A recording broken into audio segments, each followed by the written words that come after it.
Topics on connectivity and social media marketing. Sir Mike Tan once said, Ano yung gagamitin mo ngayon na social media mo para gumanda ang negosyo mo?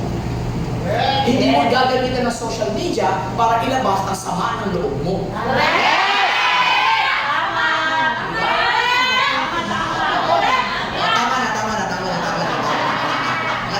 Alam mo na.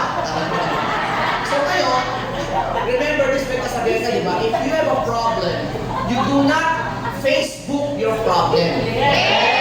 You face your problem. Diba? Kasi minsan meron kang nainis, ipopost mo agad. Wala kailangan yung kapitbahay ko, ang damot, ayaw magpahiram ng password ng wifi.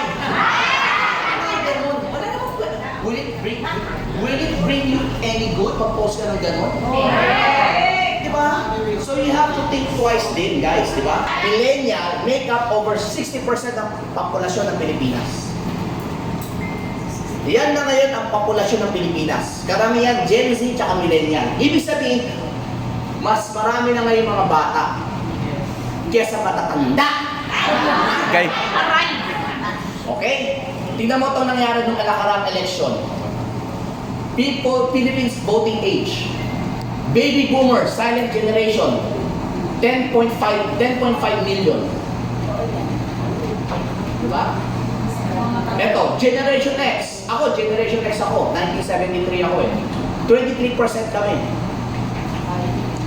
Gen Z, 28%. Millennial, 34%. So of all of this population, mga kaibigan, ang pinakamarami, Millennial, tsaka Generation Z.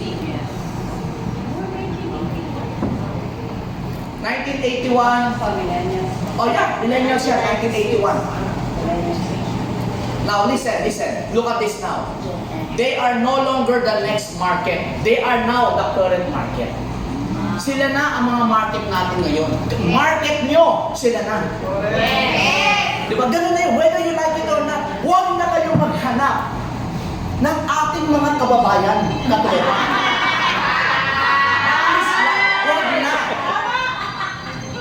Huwag na. Alam niyo bakit? Matanda na yan. Iba na magtrabaho ang mga yan. Eh, sir, sabihin mo kayo, paano naman ako, sir? Well, ikaw kakaiba ka pa. Medyo kaya pa. Pero ilan na lang ba ang mga tulad natin na kaya pa? Pero nag-interview sila sa amin. O ganito na lang, para mas mag-gets ninyo. Ikaw, edad mo ngayon, magbubukas ka ng negosyo, hindi yung networking yan. Kunyari, supermarket, o kaya call center. O ngayon, sino ang pupunin mong empleyado? Bata, di ba? Mga millennial, mga Gen Z. O bakit nila sa Rolga, kinukuha mo Gen X? Pupunin mo baby boomers. Silent generation. Silent? Bakit silent? Mamamatay na, silent na.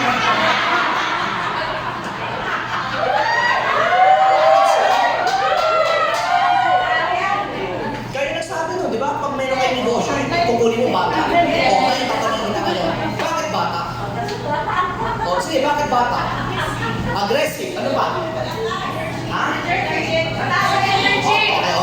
And, alam mo, sorry, medyo may yung energetic, dali ko virgin, ha? Sorry. So, pero nag-get siya sinasabi mo. Can you imagine, isipin mo ito gano'n? Meron ka, excited ka, ang level mo, example, 58 o kaya 62. Pagkausap mo, ano ate, dapat na ako